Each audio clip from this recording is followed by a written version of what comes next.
Hello everyone, the Rogue Thread here. Today we won't be actually responding to a video, but I will be discussing some tweets that I had with Kristi Winters.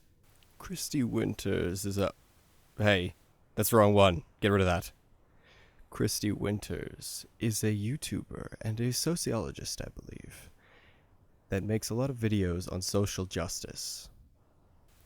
I would love for a social scientist to not fall victim to confirmation bias. But here we are. These tweets had to do with confirmation bias, and what she did to avoid it.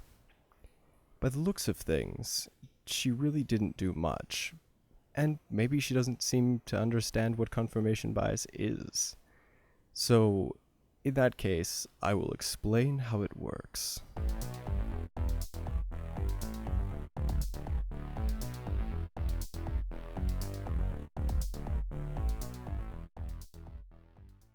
Confirmation bias is a tendency for human beings to search for things that agree with their opinions, which is quite fallacious because you could agree with something that many people don't, and there's many facts against. But the small amount of facts that do prove it, which don't actually prove it, still exist. This could easily convince a layman that your point is correct when it clearly is not. Now, on to my interaction with Kristi Winters. I tweeted her about how she avoided confirmation bias in her studies, and she gave me this lovely tweet back. To my surprise, she only defined confirmation bias as when you're gathering data and not your conclusions. This is something that is inherently ridiculous and needs to be changed about the scientific community. If you draw conclusions from data that shouldn't conclude that thing, or you draw causality from something that could have other causes, that is invalid. My favorite example of this is data can be manipulated into making it seem that pirates' decline is the reason for global warming. This does not make any sense. They do have a correlation, but causation that does not make. Even though her claims can be outright ridiculous, I chose to be very nice in my response. Even though I had responded to this, it still weighed on me a little bit, and that's why I made this video. Well, and because Kristi Winters is trending right now, because of all the things that she said about Bearing and other people. She decided to make her own response video to their response videos. In her response video, she decided to make a bunch of ad hominem attacks on the other creators. I know you purposefully use your platform as a social scientist to make your claims more truthful, so to speak. And that is a horrible thing to do. Your opinions are not more valid if you are a social scientist that does not correct for confirmation bias. If you're saying that you are a scientist, then please refute their arguments, or say that you're just making a shitpost for shitpost's sake. I do make shitposts as well, but I don't use my academic tenure to increase their validity. I just make them as shitposts. And if I do want to state something that is scientifically proven, I will provide evidence below. Citations, too. Oh, and if this does get to you, Kristi Winters, I would like to have a discussion on bias and other things when it comes to research, and how it can still affect raw data when it's being interpreted.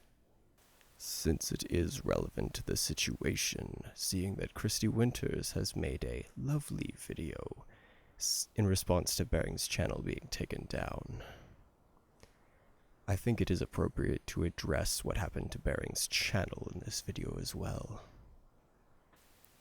Bearing did run the risk of getting his channel taken down for a long time.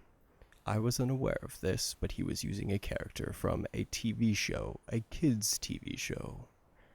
I don't necessarily think that his content is the best for all ages, especially the ages that the show was geared towards. Do I think what Bearing did in that scenario was wrong and short-sighted?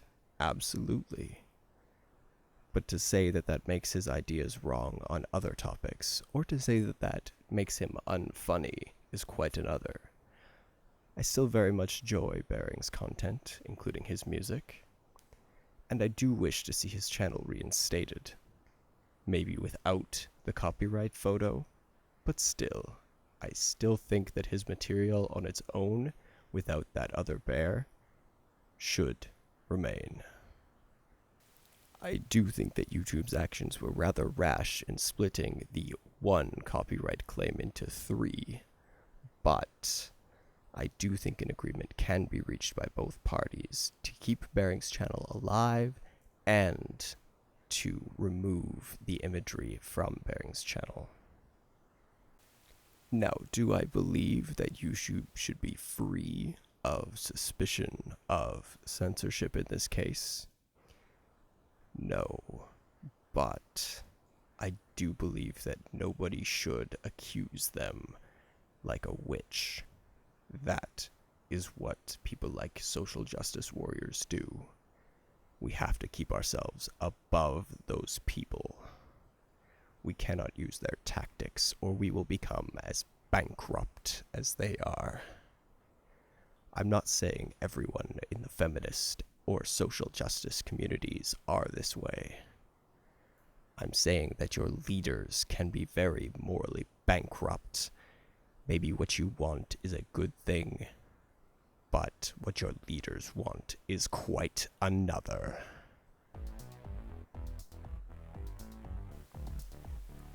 I'm the Rogue Thread. Have a good day. Remember to like and subscribe. Comment below, shitpost below.